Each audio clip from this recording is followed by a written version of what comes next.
Another significant setback for cryptocurrency has happened. Federal accusations have recently been unveiled against Sam Bankman-Fried, one of the most influential figures in the Bitcoin sector, who was detained overnight in the Bahamas. A day after the defunct cryptocurrency exchange operator was detained in the Bahamas on suspicion of the accusations, a federal indictment alleging massive fraud by FTX co-founder Sam Bankman-Fried was unsealed on Tuesday, December 13, 2022. The U.S. Attorney for the Southern District of New York, Damian Williams, declared that this was one of the largest financial frauds in American history. Even though only Bankman-Fried had been charged so far in this, he declared, "We're not done." So why is the CEO of FTX in jail? Stay tuned to find out. Let's first see what FTX is. One of the biggest cryptocurrency exchanges in the world is FTX. Customers can exchange one digital currency for another for traditional currency or vice versa. Mr. Bankman-Fried served as its manager, and it's based in the Bahamas. It has invested millions of dollars in pushing American lawmakers to enact cryptocurrency-friendly regulations. The company's foundation for success was risky trading that was prohibited in the US. On Capitol Hill and around the world, regulatory scrutiny of the crypto market as a whole has increased. What do we know concerning bankruptcy? At the conclusion of the previous week, FTX declared bankruptcy when Binance backtracked on a plan to preserve the business. The new FTX CEO Mr. Ray detailed multiple company errors in his bankruptcy declaration, including the employment of software to conceal the misappropriation of consumer monies. Additionally, Mr. Ray stated in the complaint they could not have confidence in the veracity of the financial statements put up under Mr. Bankman-Fried's direction. Numerous consumers who put their securities on the FTX platform are at risk of losing their savings. The amount of Bitcoin Mr. Ray's team has so far recovered, which he described as just a percentage of the total he hoped to recoup, is around $740 million. How does this impact the cryptocurrency industry?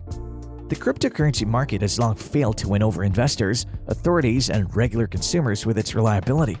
The Justice Department and the Securities and Exchange Commission are looking into whether FTX inappropriately utilized customer cash to support Alameda Research, a trading company that Mr. Bankman-Fried also created as a result of the collapse.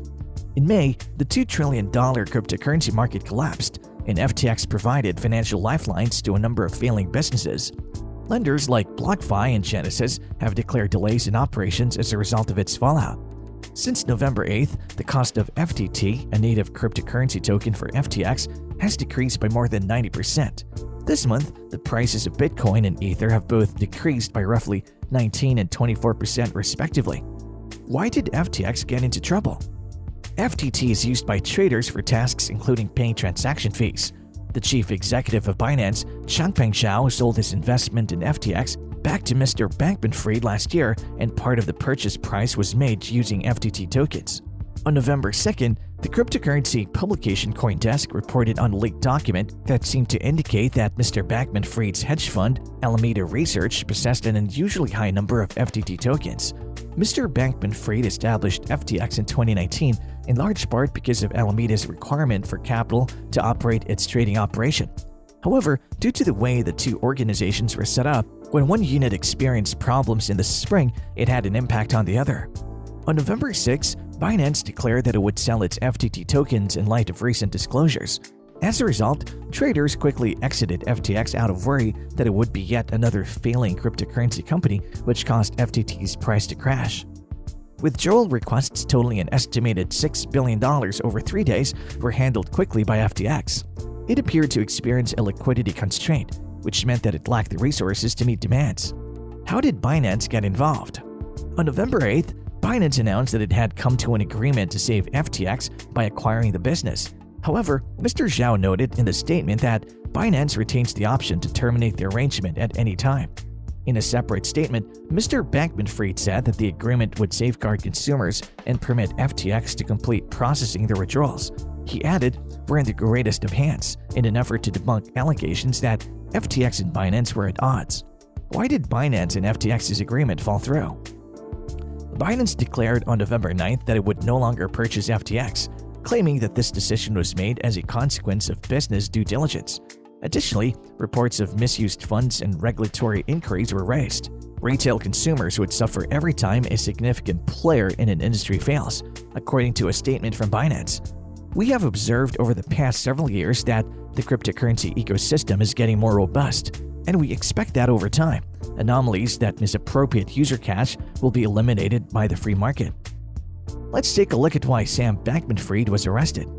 After American authorities filed criminal charges, Sam Bankman-Fried, the founder of the defunct cryptocurrency exchange FTX, was detained in the Bahamas on Monday. According to a statement from the Bahamas government, SBF's arrest came after receiving formal notice from the United States that it has filed criminal charges against SBF and is likely to request his extradition. According to a source with knowledge of the case, Mr. Bankman-Fried was charged with money laundering, securities fraud, wire fraud, and conspiracy to commit wire fraud. The single defendant listed in the indictment, Mr. Bankman-Fried, was detained by Bahamian officials, the source claimed. According to a statement from the Bahamian police, he was detained at his apartment complex in the Albany Resort shortly after 6 o'clock in the evening. It wasn't known when Mr. Bankman-Fried might be transferred to the U.S. Although the Bahamas and the United States have an extradition agreement, the procedure may take weeks or even months if the criminal defendant challenges it. According to a statement from Damon Williams, the U.S. Attorney for the Southern District of New York, earlier this evening, Bahamian officers arrested Samuel Bankman-Fried at the request of the U.S. government, based on a sealed indictment. We plan to unseal the indictment the next morning and will have more to say then. Mr. Bankman-Fried, once a rising star in the cryptocurrency sector and a generous supporter of the Democratic Party, has witnessed a swift downfall of his enormous economic and political empire. His exchange declared bankruptcy last month, and his personal wealth has practically vanished. Formerly praised as a contemporary John Pierpont Morgan, he's now more frequently compared to Bernie Madoff, who oversaw the greatest Ponzi scam in history. Many regulatory agencies from throughout the world, including the Justice Department, the SEC, and the Commodity Futures Trading Commission, have been investigating Mr. Bankman-Fried. Prosecutors in Manhattan are looking into whether FTX breached the law when it transferred billions of dollars in customer assets to Alameda Research, a cryptocurrency hedge fund that Mr. Bankman-Fried also created and owned. They've also concentrated on the possibility that Mr. Bankman-Fried and his hedge fund engaged in market manipulation, which may have contributed to the failure of two well-known cryptocurrencies last spring. According to two people briefed on the situation, the SEC and federal prosecutors have moved swiftly with their requests for information from various parties, including some of the major financial institutions that invested up to $2 billion in the cryptocurrency exchange starting last year. It's unclear if the federal government intends to file charges against anyone else in relation to FTX's demise. An SEC civil complaint frequently provides more details about the circumstances that gave rise to the filing of charges than an indictment does. Mr. Bankman-Fried stepped down as CEO when FTX declared bankruptcy. John Ray, a seasoned expert in corporate turnarounds who led the dismantling of the energy trading corporation Enron following an accounting crisis in 2001, took his place, as we mentioned earlier. He claimed that the absolute concentration of power in the hands of a tiny number of egregiously uneducated and uneducated people was to blame for the collapse. Well, maybe. And that's all for today. In this video, we talked about Sam Bankman-Fried, FTX, and the reason he was arrested. If they liked this video, you should definitely watch the other videos on our channel. We know a lot more information about crypto news, currencies, and biographies, so do subscribe to Crypto Specialization for all the info on them. Also, we always love to hear what the viewers think of the video, so do tell us and we assure you we'll answer them always if you leave a comment. Don't forget to like and share as well.